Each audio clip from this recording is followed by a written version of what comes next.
Sur le plateau de BITV au MIPIM 2023, je reçois Gabrielle Millan, directrice générale de Montabor Asset Management, qui développe une solution pour favoriser la logistique urbaine.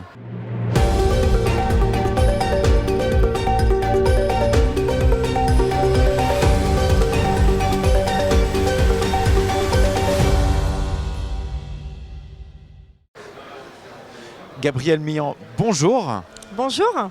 Alors, vous êtes la directrice générale de Montabor Asset Management qui a une société qui a développé une expertise dans le domaine de la logistique urbaine.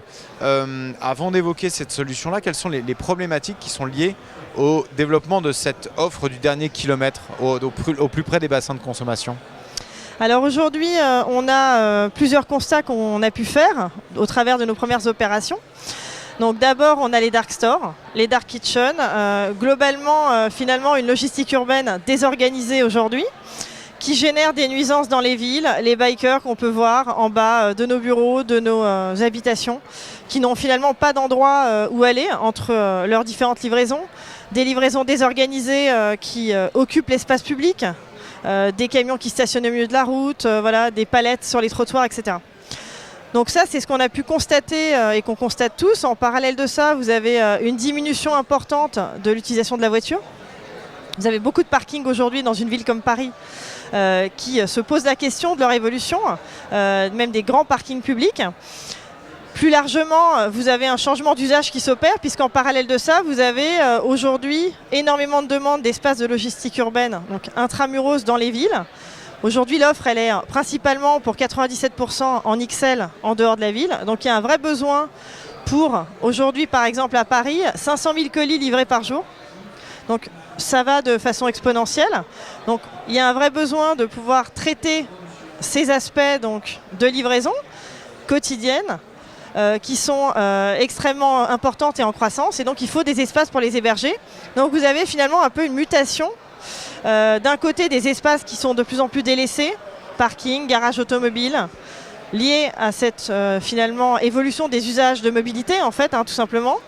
Et en face, beaucoup de demandes de stockage, à la fois donc pour des enseignes, pour des marques, des stockages déportés, intermédiaires avec la logistique XL et également des livraisons très importantes demandées par les entreprises et les particuliers. Donc nous, on a fait ce constat aujourd'hui en termes de problématiques et donc il y avait des solutions à apporter. D'accord. Du coup, ces solutions-là, je crois que Montabor a utilisé du coup cette mauvaise utilisation ou sous-utilisation des parkings pour créer de la logistique urbaine, c'est bien ça ?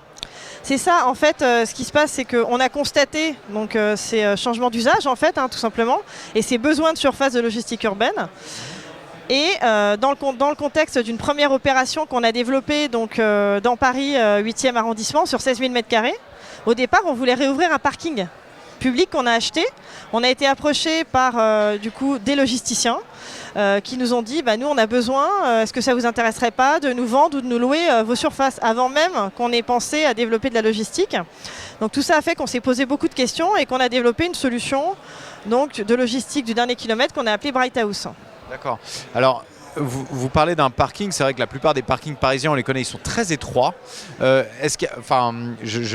Spontanément, il y a cette question du gabarit en fait, qui vient en tête. Est-ce qu'il y a d'autres freins qui peuvent être levés facilement avec ça ou est-ce qu'il y a d'autres avantages aussi ?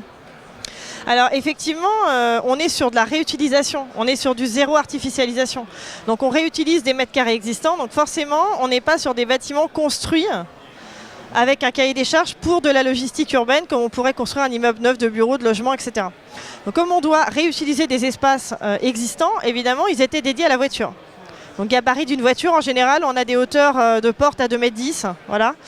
Donc évidemment, comment on fait donc ça, c'est un vrai sujet de travail de R&D qu'on a mis en place, notamment avec un de nos partenaires qu'on a intégrés, Monsieur Bazenet du cluster de logistique urbaine, Île-de-France, qui nous a accompagnés sur toute cette problématique de solutions d'approvisionnement massifié et de transitique interne, puisque pour qu'un site de logistique soit intéressant en intramuros des villes, il faut qu'on puisse approvisionner massivement le matin, entre 4 et 7 heures du matin, et qu'ensuite on puisse livrer toute la journée. Et donc pour cet approvisionnement, effectivement, on a été confronté à ces sujets techniques. Donc il y a pas mal de solutions qu'on a développées, à la fois des solutions où les camions en fait rentrent en partie et puis avec des sas, donc Certi-Bruit, qui sont des sas qui permettent de limiter le bruit pour les riverains avec des équipements acoustiques sur les camions et sur les portes d'accès de nos sites. Et derrière, vous avez toute une robotique, un peu à l'image de ce qu'on a pu voir ces dernières années dans la logistique au sens large.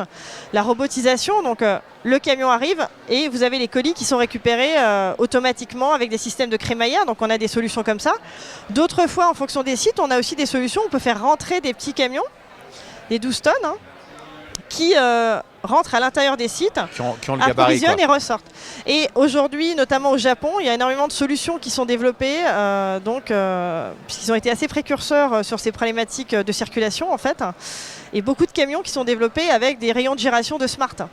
Donc voilà, exactement. Donc, parce que tout le problème, c'est que le camion rentre, il faut qu'il ressorte, et il faut qu'il y ait des rotations sur 30 minutes.